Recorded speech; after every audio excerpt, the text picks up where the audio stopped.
नमस्कार। आकाशवाणी देहरादून बटे प्रस्तुत गढ़वाल में प्रादेशिक समाचार। पहली मुख्य समाचार। रुद्रप्रयाग जिला के केदारनाथ विधानसभा सीट पर शांतिपूर्ण ढंग से मतदान हुए। शाम 5 बजे तक 56.78% मतदान दर्ज किए गए। राज्यपाल गुरमीत सिंह ने देहरादून में अंतर्राष्ट्रीय विज्ञान और प्रौद्योगिकी महोत्सव का उद्घाटन करके बोली कि सरकार थे शोध का दगड़ कौशल आधारित शिक्षा पर विशेष जोर दीण हाल। 55वां भारतीय अंतर्राष्ट्रीय फिल्म महोत्सव आज गोवा में भव्य उद्घाटन समारोह का दगड़ शुरू हुए। सैनिक कल्याण मंत्री गणेश जोशी ने बोली कि राज्य सरकार प्रदेश में जन सुविधाओं थे सुदृढ़ करने बाबत निरंतर प्रयास करनी चाहिए और सड़क दुर्घटनाओं थे कम करने के उद्देश्य से देहरादून शहर में ट्रैफिक सिग्नलों थे रात 12 बजे तक चालू रखे जाल।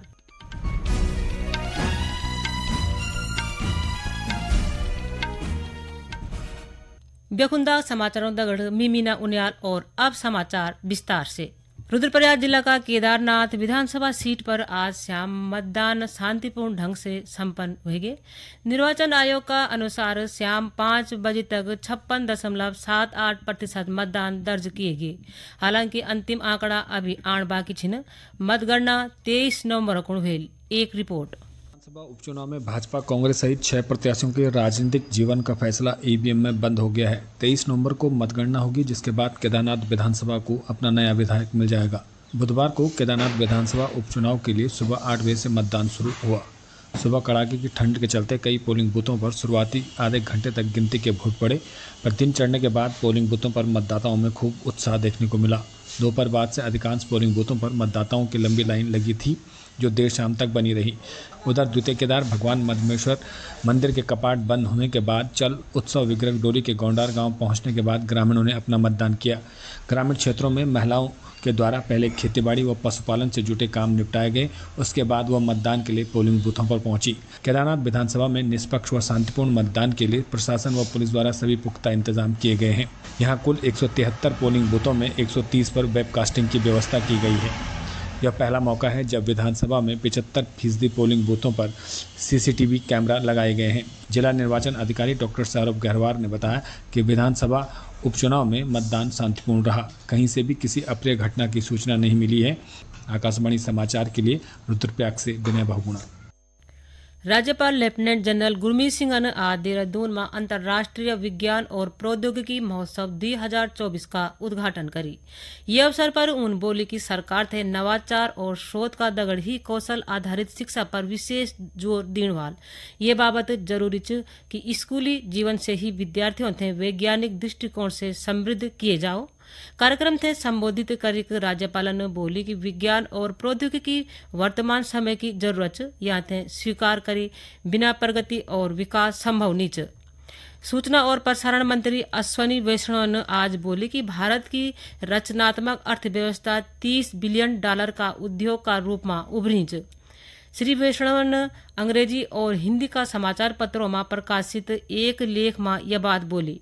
गोवा में आज शाम बटी शुरू होनी 55वां भारतीय अंतर्राष्ट्रीय महोत्सव थे, लेकिन श्री वैष्णव ने बोली कि अगला 8 दिनों का ये कार्यक्रम में सैकड़ों फिल्में दिखे जेल।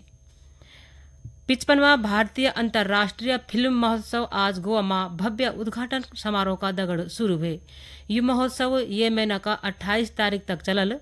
आकाशवाणी समाचार बटी बातचीत में सूचना प्रसारण सचिव संजय जाजू ने बोली कि ये साल फिल्म महोत्सव में कई नए पहल शुरू करेंगे।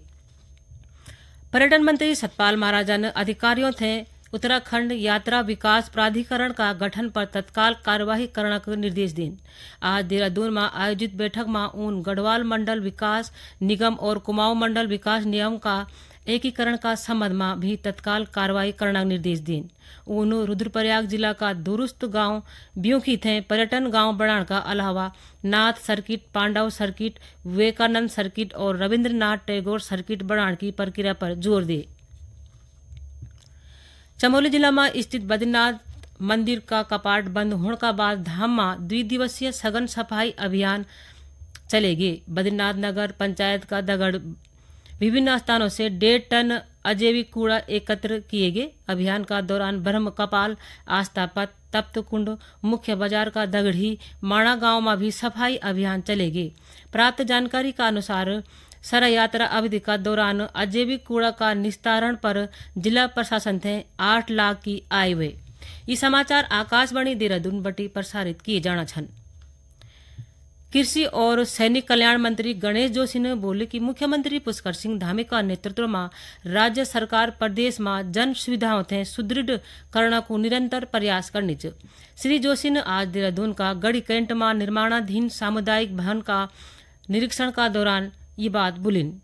उन बताए कि 10 करोड़ रुपयों से ज्यादा की लागत से उत्तराखंड में निर्माणाधीन सबसे बड़ा सामुदायिक भवन जल्द ही बनकर तैयार भेजा। कृषि मंत्री ने बोली कि ये विशाल सामुदायिक भवन का निर्माण कार्य पूर्ण होने पर गढ़ीकेंट क्षेत्र का लोगों का बाबत ये भवन निश्चित रूप से व्यो और सामाजिक कार्यों का बाबत वरदान साबित हुआ। मांग थी यहाँ पर कोई ब्याह शादी कोई फंक्शन होता था तो लोगों को शहर की ओर जाना पड़ता था और 2.5 लाख से कम में कोई वेडिंग पॉइंट नहीं होता था। और हमने आज 10 करोड़ की लागत से ये वेडिंग पॉइंट या कहने या मिलन केंद्र बनकर तैयार हो रहा है। इसमें एक साथ 2 या 3 शादी भी हो सकती है, इतना बड़ा ये बना है। और निश्चित ही इसके बनने के बाद यहाँ के लोगों को राहत मिलेगी।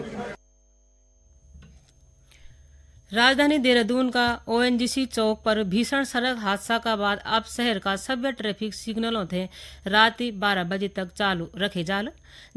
यह जानकारी दे कि देहरादून का वरिष्ठ पुलिस अधीक्षक अजय सिंह ने बताया कि हर चौक पर स्पीड ब्रेकर बने जाल जामा दुर्घटनाओं की आशंका थे कम करे जे सकेल।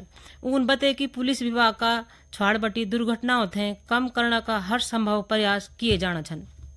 फ्री जाती जनरली जो हर जगह प्रोविजन रहता है उसको देखते हुए उसको 12 बजे तक बढ़ा दिया गया, जिससे कि ऐसे चौक चौराहे जहां पर तेज गति से वाहन निकलते हैं रात्रि में वो रेड लाइट देखकर या ग्रीन लाइट देखकर ही उसको क्रॉस करें, जिससे एक्सीडेंट की संभावना कम रहे। साथ ही साथ इसमें यह भी किया अभी रोड सेफ्टी कमेटी की बैठक में जिलाधिकारी महोदय की अध्यक्षता में हुई थी, जिसमें ऐसे जगह जेब्रा क्रॉसिंग जो मिट गए हैं, रंबल स्ट्रिप्स लगाने की बात हुई जहां पर गाड़ियां जो है थोड़ी देर रुके, ऐसे चौक चौराहों पर उनकी स्पीड पर नियंत्रण रहे। और साथ ही साथ हम इसमें ड्रोन और इसके माध्यम से भी जो अभी हम चालान कर रहे हैं इसमें 2500 से ज्यादा जेब्रा क्रॉसिंग की और रेड लाइट जंपिंग की कार्रवाई भी की गई है। अल्मोड़ा जिला के कोसी कटारमल पर्यावरण संस्थान में हिमालय का बाबत जैव विविधता डेटा संग्रह में आर्टिफिशियल इंटेलिजेंस और मशीन लर्निंग का उपयोग विषय पर 2 दिवसीय कार्यशाला का आयोजन करेगी। जैव विविधता संरक्षण और प्रबंधन केंद्र का प्रमुख डॉक्टर ID भट्टन ने वित्त पोषित परियोजना का उद्देश्य और यहाँ से संभावित परिणामों पर प्रकाश डाल। डॉक्टर भट्टन बोली कि ये महत्वाकांक्षी परियोजना का मुख्य उद्देश्य हिमालयी जैव विविधता इकट्ठा करना और लुप्तप्राय प्रजातियों का आकलन करना। प्रदेश सरकार का सेवारत और पारिवारिक पेंशन धारकों की विभिन्न समस्याओं का समाधान का बाबत चंपावत जिला में पेंशनर्स जागरूकता शिविर का आयोजन करेगी। शिविर में वरिष्ठ कोषाधिकारी सीमा बंगवाला ने बताई कि कोष विभाग का प्रशिक्षकों ने पेंशन ऐप का माध्यम से घर बैठे जीवन प्रमाण पत्र भरण समेत विभिन्न विषयों की जानकारी दे। और अंत में मुख्य समाचार एक बार फिर।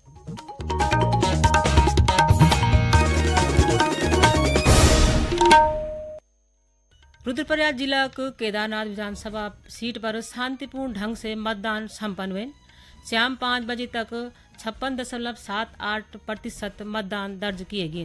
राज्यपाल गुरमीत सिंह ने देहरादून में अंतर्राष्ट्रीय विज्ञान और प्रौद्योगिकी महोत्सव का उद्घाटन करके बोली कि सरकार थे शोध का दगड़ कौशल आधारित शिक्षा पर विशेष जोर देने वाला। 55वां भारतीय अंतर्राष्ट्रीय फिल्म महोत्सव आज गोवा में भव्य उद्घाटन समारोह का दगड़ शुरू हुए। सैनिक कल्याण मंत्री गणेश जोशी ने बोली कि राज्य सरकार प्रदेश में जन सुविधाओं थे सुदृढ़ करने बाबत निरंतर प्रयास करनी चाहिए और सड़क दुर्घटनाओं थे कम करने का उद्देश्य से देहरादून शहर में ट्रैफिक सिग्नलों थे रात्रि 12 बजे तक चालू किए जाल।